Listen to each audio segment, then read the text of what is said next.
Pour ressortir gagnant du bull run des crypto-monnaies, la chose la plus importante, c'est d'avoir une prise de profit efficace. En fait, il faut avoir une stratégie de prise de profit déterminée à l'avance parce que quand on est en bull run, il y a tout qui pète à la hausse, il y a beaucoup de bruit, il y a beaucoup d'euphorie. On se dit ça va aller beaucoup plus haut et en fait, c'est là qu'on fait les pires erreurs. Moi, personnellement, c'est ce que je vous partage.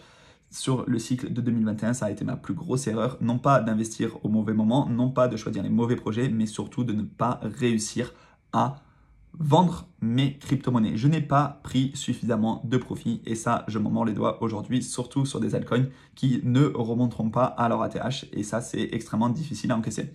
Donc là, on va essayer d'avoir une prise de profit efficace sur ce bull run et c'est très difficile de se fixer des targets.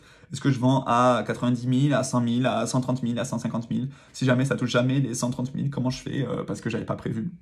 Donc c'est difficile de se fixer des targets quand on est un investisseur moyen, on va dire, mais il y a des indicateurs qui peuvent montrer en fait des signes de surchauffe et des signes où il faut prendre des profits.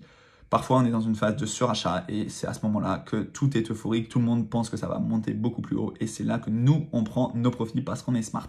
Voilà, je vous ai fait d'autres vidéos sur le MV/RVZ Score, je vous ai fait une vidéo aussi sur le halving et 530 jours après le halving, généralement, on a le top de marché. Attention, ça ne se vérifie pas toujours, mais c'est ce qui s'est passé sur les cycles précédents. Là, ça nous amènerait à octobre 2025, bien que celui-ci soit très anticipé par tout le monde.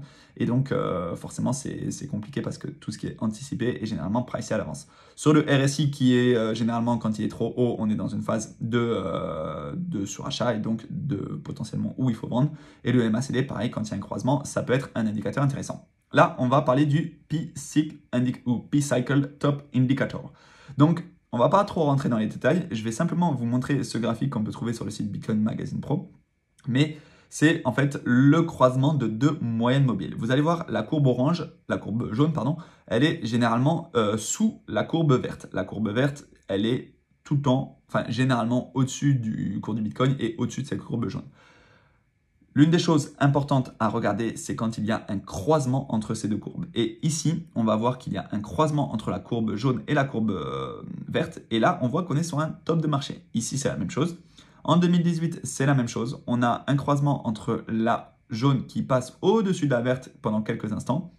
Et donc, à quelques jours près, on est sur un top de marché. Encore une fois, c'est impossible de sortir au top. Vous ne sortirez pas le jour où le Bitcoin a fait son ATH, du moins peut-être une partie de votre bague, mais si vous sortez tout d'un coup, simplement vous aurez eu de la chance.